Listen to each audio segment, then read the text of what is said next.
karena itu sebelum kita memasuki lebih dalam, ya, kita perlu memahami apa sih makna intrinsik dan tersembunyi dari kitab Yosua, Hakim-Hakim dan Rut. Ya, walaupun kitabnya sangat banyak, ya, pasalnya sangat banyak, tetapi sebenarnya ada dua perkara makna intrinsik, makna yang tersembunyi dari kitab Yosua, Hakim-Hakim dan Rut. Makna yang pertama adalah kita perlu merebut tanah bagi Kristus. Jadi kita perlu berpihak kepada Allah, mendapatkan tanah itu supaya bisa dikelola bagi kepentingan Allah. Ya. Terus poin yang kedua adalah yaitu menyiapkan nenek moyang Kristus. Nah, jadi mulai dari Yosua sampai Rut itu adalah mempersiapkan atau menyiapkan nenek moyang bagi Kristus. Satu jalur generasi untuk menghasilkan Kristus. Jadi setelah kita mendapatkan tanah permai itu, mengelola tanah permai itu, juga perlu ada orang yang dipersiapkan untuk menjadi nenek moyang Kristus. Jadi dua makna intrinsik dan tersembunyi ini yang menjadi jalur yang mengendalikan kita di dalam minggu-minggu ini. Ya. Saudari, kita perlu melihat bahwa Yosua adalah lambang dari Kristus. Bahkan nama Yosua itu adalah sama dengan Yesus. Ini berarti bahwa Kristus itu adalah pemimpin kita. Ya. Kristus itu adalah perintis kita. Kristus itu adalah, kalau dalam terminologinya Yosua, adalah panglima keselamatan kita. Ya. Jadi kita perlu melihat ini bahwa Yosua adalah lambang dari Kristus. Ya. Jadi Kristus sebenarnya adalah Yosua yang real bagi kita, Yosua yang sejati bagi kita. Ya. Oke, saudari, bagaimana Kristus ini atau Yosua ini bisa menjadi pemimpin kita? Ya. Dia memimpin kita ke dalam keselamatan. Dia juga memimpin kita masuk ke dalam perhentian. Ya. Apa sih yang menarik daripada Yosua ini? Ya, Yosua ini adalah orang yang setia mengikuti Musa. Ya, saat itu ketika mengintai, ya, itu ada Yosua dan Kaleb. Jadi boleh dikatakan juga Yosua dan Kaleb ini adalah para pemenang. Ya. Ketika mereka mengintai, mereka memberikan gambaran yang berbeda dari 10 orang pengintai lainnya. Ya. Jadi boleh dikatakan bahwa Yosua ini adalah orang yang hidup oleh iman, bukan orang yang hidup oleh penglihatan. Ya, dia menjadi orang yang diduduki oleh firman Tuhan, menjadi orang yang mengambil firman Allah, ya, kemudian menjadi orang yang berpihak kepada Allah. Kisah pengintai itu, ya, sangat terkenal, ya. 12 orang, hanya 2 orang yang memberikan kabar yang berbeda kepada Musa, yang berpihak kepada Allah. Jadi inilah Yosua. Ya, Yosua itu berbeda daripada yang lainnya. Ya, kita bersyukur ada kisah 2 pengintai Yosua dan Kaleb ini menjadi kisah seorang pemenang yang membuat kita menjadi dorongan buat kita, ya, bahwa kita bisa juga menang dalam zaman yang jahat ini. Ya. Kemudian saudari, ya, Tuhan setelah Musa meninggal, ya, Tuhan akhirnya mengangkat Yosua menjadi pemimpin bangsa Israel. Ya. Ketika Tuhan mengangkat Yosua menjadi pemimpin Israel, Tuhan memberikan dia perintah, Tuhan memberikan dia janji, dan juga memberikan dorongan. Perintahnya satu, yaitu rebutlah tanah permai. Janjinya apa? Ya, aku akan menyertai engkau. Ya, jangan takut, dia bilang. Tuhan juga mendorong Yosua, jangan kecut hati, jangan tawar hati. Aku menyertai engkau sepanjang masa. Aku menyertai engkau dalam perjalananmu. Aku membuat engkau berhasil dan beruntung. Tetapi dengan satu syarat, ya, kamu harus memperkatakan Taurat itu. Kamu harus merenungkan siang dan malam firman itu. Ya. Jadi hari ini menjadi beban kita adalah 2 perkara ini. Ya. Satu, kita perlu penyertaan Tuhan. Yang kedua, kita perlu firman Tuhan. Ya.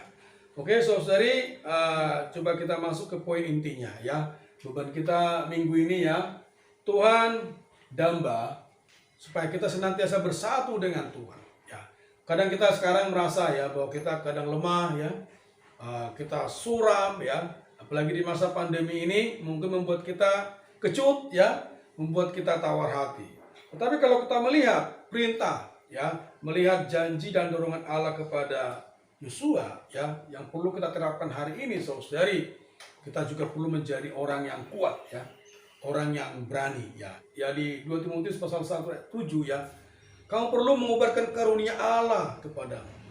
Karena Allah tidak memberikan kita roh ketakutan, tetapi roh kasih, roh ketertiban. Ya, jadi Allah ini tidak memberikan roh ketakutan kepada kita, tetapi roh keberanian, ya, roh kasih dan roh ketertiban. Ya. Jadi saudari, bagaimana kalau kita lihat Yosua? Yosua kuat karena ada hadirat Tuhan. Yosua cemerlang karena ada penyertaan Tuhan. Bahkan Tuhan sendiri berkata kepada dia, sepanjang perjalananmu, aku akan menyertai engkau. Ya, hari ini pun sama dengan kita. Allah telah satu dengan kita. Dia telah menjadi roh pemberi hayat secara praktis satu dengan kita. Artinya, kemanapun kita pergi, Allah juga pergi ke sana. Allah menyertai kita sepanjang masa. Ya, karena saudari, tapi kenapa banyak orang Kristen tidak merasakan atau tidak menjamah penyertaan Allah ini? Nah, karena mereka tidak terbuka kepada Tuhan. Ya, karena saudari, kita perlu membuka 3 lapis bagian diri kita supaya kita bisa menjamah hadirat Tuhan. Ya, kita buka mulut kita buka hati kita buka roh kita, baru kita bisa menjamah hadirat Tuhan. Tuhan itu roh, jadi kita perlu menjamah Dia, merasakan penyertaan Dia di dalam roh. Ya, jadi kita kuat, kita cemerlang bukan karena kita gagah-gagahan, ya, bukan karena kita pura-pura kuat, tetapi apa? Karena kita menjamah hadirat Tuhan. Karena kita merasakan penyertaan Tuhan di dalam hidup kita. Ini sangat kita perlukan hari ini. Ya. Nah, beban yang kedua adalah bagaimana kita kuat, bagaimana kita cemerlang di dalam kehidupan kita sehari-hari.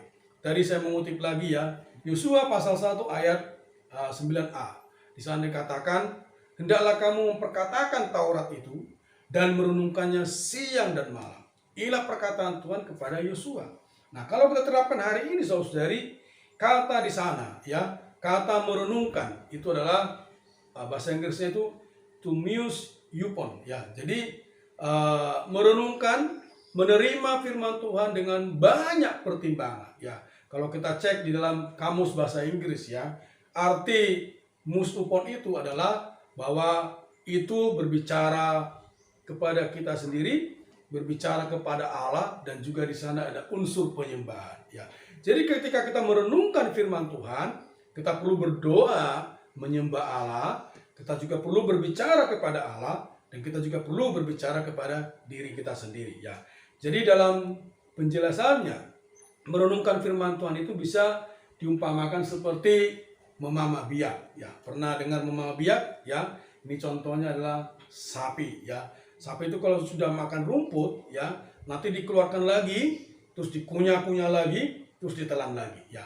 Memang contohnya itu ya, itu yang bisa kita berikan contoh ya, kurang baik mungkin ya. Tapi memamah biak, kita perlu memamah biak firman Tuhan. Jadi mencerna ulang firman Tuhan, mengulang-ulang mengunyah firman Tuhan sampai kita mendapatkan perawatan batiniah dari firman itu ya. Terus yang kedua ya, apa maksudnya merenungkan firman Tuhan? Berarti kita mengambil firman yang hidup itu dengan banyak doa, dengan banyak pertimbangan ya. Jadi tidak sembarangan. Misalnya kalau kita tadi mencontohkan Yosua pasal 1 ayat 8 ya. Misalnya, janganlah engkau lupa memperkatakan kitab Taurat ini, tetapi renungkanlah itu siang dan malam ya. Jadi kita bisa merenungkan demikian. Janganlah engkau lupa memperkatakan kitab Taurat ini. Jadi kita bicara dengan lantang. Janganlah engkau lupa memperkatakan kitab Taurat ini. Oh Tuhan, terima kasih Tuhan. Tuhan mengatakan kepada kami, jangan kami lupa memperkatakan Taurat ini. Ya. Tetapi renungkanlah itu siang dan malam. Jadi kita berbicara kepada Tuhan, renungkanlah itu siang dan malam. Nah, perkataan ini adalah untuk kita. Renungkanlah.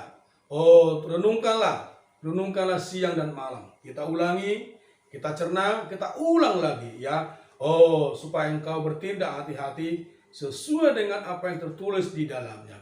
Ya Tuhan, terima kasih. Kami perlu memperkatakan firman-Mu. Kami perlu merenungkan firman-Mu. Nah, kita merenungkan firman sedemikian. Jadi firman itu menjadi hidup bagi kita. Ya, ini mungkin seperti doa baca, tetapi lebih limpah, lebih lengkap, lebih luas daripada doa baca. Ya, karena di sana ada unsur memuji, ada unsur menyembah, di sana juga ada doa, ada sukacita, ada berbicara lantang, berbicara kepada diri kita sendiri. Nah, orang-orang yang mencari Tuhan dalam perjanjian lama, ya, menggunakan cara ini untuk merenungkan firman Tuhan. Jadi bukan semata-mata dengan pikiran. Nah, kalau sekarang banyak dengan pikiran, itu tidak bisa kuat. Nah, kalau mau kuat di dalam Tuhan, ya, kalau mau cemerlang di dalam hidup ini, perlu hadirat Tuhan, juga perlu merenungkan firman Tuhan. Jadi 2 poin ini menurut saya yang perlu kita praktekkan minggu ini, ya. Jadi hari ini, kalau kita merasa kita lemah, kita merasa kita suram, ya, perasaannya tidak begitu termotivasi. Nah, perlu menembus manusia batinnya kita, ya, membuka mulut kita, membuka hati kita, membuka roh kita, ya, membarakan roh kita, melatih roh iman kita untuk menjamah hadirat Tuhan, ya, sampai kita merasakan bahwa Tuhan itu menyertai kita. Terus yang kedua adalah kita merenungkan firman Tuhan setiap hari, ya, merenungkan firman Tuhan setiap hari, mengambil firman Tuhan dengan banyak doa dan pertimbangan. Tadi kita berikan contoh, ya, bukan, tapi minimal bisa membantu kita bagaimana merenungkan firman Tuhan itu. Jadi jangan serta-merta hanya membaca firman Tuhan. Perlu direnungkan, ya, perlu dibaca ulang, perlu disuara lantangkan, perlu didoakan ke hadapan Allah. Nah, saya yakin, ya, kalau kita mempraktekkan ini, ya, kita bisa kuat, kita bisa cemerlang, bukan karena kita, tetapi karena hadirat Tuhan, karena firman Tuhan. Ya, kalau kita bisa sukacita hari ini, kita bisa bahagia hari ini, semata-mata karena hadirat Tuhan, semata-mata karena perkataan Tuhan. Ya, semoga kita bisa mempraktekkan ini, ya, dimulai dari diri sendiri dulu. Ya, perkataan ini memang sangat personal, ya, sangat pribadi, ya.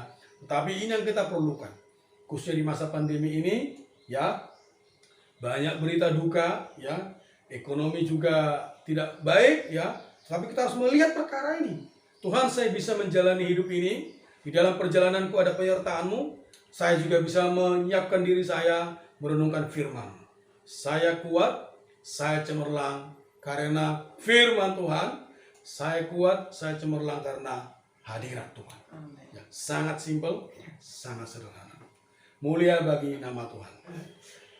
Tuhan Yesus, amen. Kami bersyukur kepadamu Tuhan. Oh, mata kami terbuka hari ini Tuhan. Tuhan, bahwa kami bisa kuat, kami bisa cemerlang, ya Tuhan. Kami mampu menghadapi hidup ini, bukan karena diri kami, bukan karena kegagahan kami, yang semata-mata, ya Tuhan, karena penyertaan-Mu, karena hadirat-Mu Tuhan, yang bisa menjaga kami, yang bisa menguatkan kami. Juga terima kasih, ya Tuhan, untuk firman-Mu, ya Tuhan. Dapatkanlah kami, ya Tuhan. Kami bukan hanya membacanya, tapi kami merenungkannya, mendoakannya. Tuhan, dengan penuh pertimbangan. Tuhan Yesus, kami sungguh perlu Dikau. Tinggallah saudari kami Tuhan. Untuk setiap berita duka yang ada, telah Tuhan yang menguatkan saudari di masa-masa pandemi ini, ya Tuhan. Kami sungguh butuh Dikau. Kami butuh penyertaan-Mu. Kami perlu firman-Mu yang hidup. Terima kasih Tuhan. Amin. Terima kasih Tuhan. Amin. Sungguh Kau menguatkan kami. Amin. Meneguhkan kami. Ya. Terus menumbuhkan iman kami. Amin. Kami percaya Tuhan Kau Yesus tidak pernah meninggalkan kami. Amin. Kau senantiasa beserta kami. Amin. Dimanapun dan bagaimanapun keadaan kami. Tuhan Yesus. Oh Tuhan, Kau senantiasa beserta kami di dalam firman. Dalam firman itu. Amin. Terus tinggal di dalam kami. Amin. Oh, terus kami merenungkan merenungkannya, Amin. mencernanya setiap saat, Ya. sehingga Engkau terus tetap ada di dalam kami, Amin. tetap menyertai kami. Amin. Tuhan, terima kasih. Terima kasih Amin. Tuhan. Mulia bagi namamu. Amin.